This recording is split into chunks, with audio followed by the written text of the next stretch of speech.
Hello everyone, welcome to the silicon Gurukul. A great news coming from ISRO. ISRO का एक commercial arm है new space India limited NSIL। NSIL पूरी तरह से set है to launch GSAT-20 satellite abroad SpaceX Falcon 9 rocket in 2024। As per some news sources ऐसा कयास लगाया जा रहा है कि सितंबर 2024 तक हम ये लॉन्च कर पाएंगे।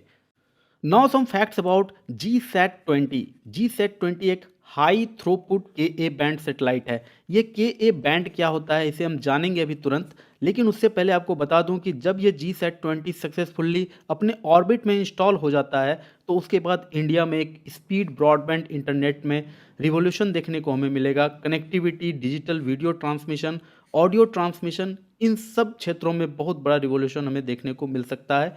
रिमोट लोकेशंस जैसे Andaman and Nicobar islands, Lakshadweep islands, इन सब जगहों पर कॉम्प्रिहेंसिव इंटरनेट कवरेज मिल सकता है इस सैटेलाइट के द्वारा। It has been launch to address the growing broadband communication needs of India.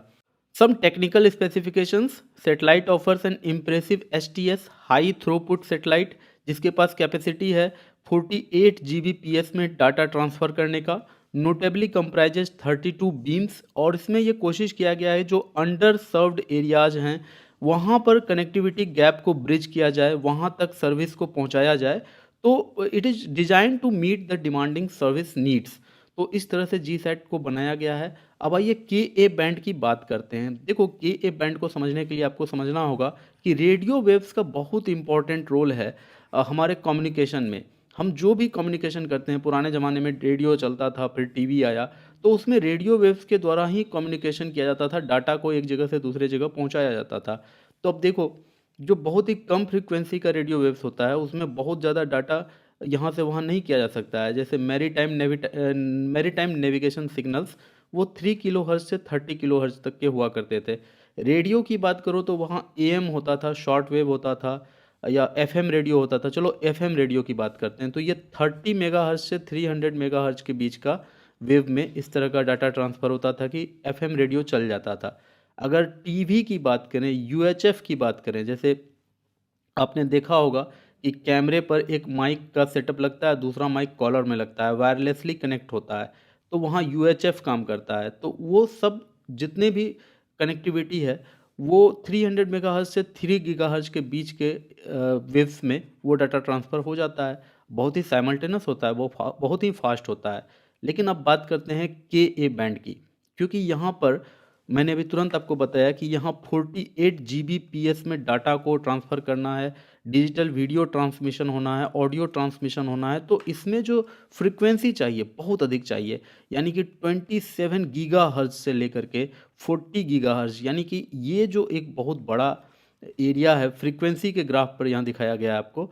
तो इस फ्रीक्वेंसी के रेंज में काम करेगा KA बैंड, और इस बैंड में अगर काम करेगा GSAT तभी जाकर इतने सारे रिक्वायरमेंट्स को ये पूरे कर पाएगा।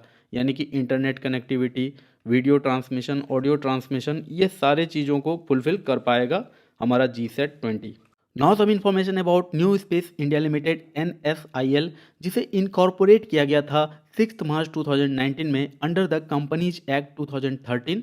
ये इंडियन गवर्नमेंट के द्वारा फुल्ली ऑन किया जाता है under the control of department of space. इसका प्राइमरी रिस्पॉन्सिबिलिटी है to enable Indian industries to take up high technology space related activities, PSLV का प्रोडक्शन करना, स्मॉल सैटेलाइट लॉन्च व्हीकल्स का भी प्रोडक्शन करना, स्पेस बेस्ड सर्विसेज का production या marketing, ये सारे काम इसके हैं। Building of satellites both communication and earth observation, transfer of technology developed by ISRO centres, ये सारे काम इसके हैं। Even consultancy services to industries भी ये प्रोवाइड करता है। So this is about new space India limited. अब आइए बात करते हैं थोड़ा फाल्कन रॉकेट के बारे में, फाल्कन 9 के बारे में। तो ये वर्ल्ड का पहला orbital class reusable 2 stage rocket है, designed and manufactured by SpaceX, सब जानते हैं, for the reliable and safe transport of people and payloads into Earth orbit and beyond. तो पहली बार दुनिया में ऐसा रीयूजेबल, जिसे कि बार बार यूज किया जा सके, इस तरह का रॉकेट बनाया गया था। इनिशियली एनएसआईएल ने ये कहा था कि वो LVM-3 के द्वारा इस सैटेलाइट को लॉन्च करेगा, दैट मीन्स GSAT-20 को लॉन्च करेगा, लेकिन फर्दर वहाँ देखा गया कि जो GSAT-20 का वेट है वो 700 kg heavier than the maximum capacity of LVM-3 है। दैट्स वाई स्पेस एक्स के फाल्कन 9 को हायर किया गया। So this was the news. I hope you liked it. On this note, I conclude the topic. Hope you liked the video. Thanks for watching.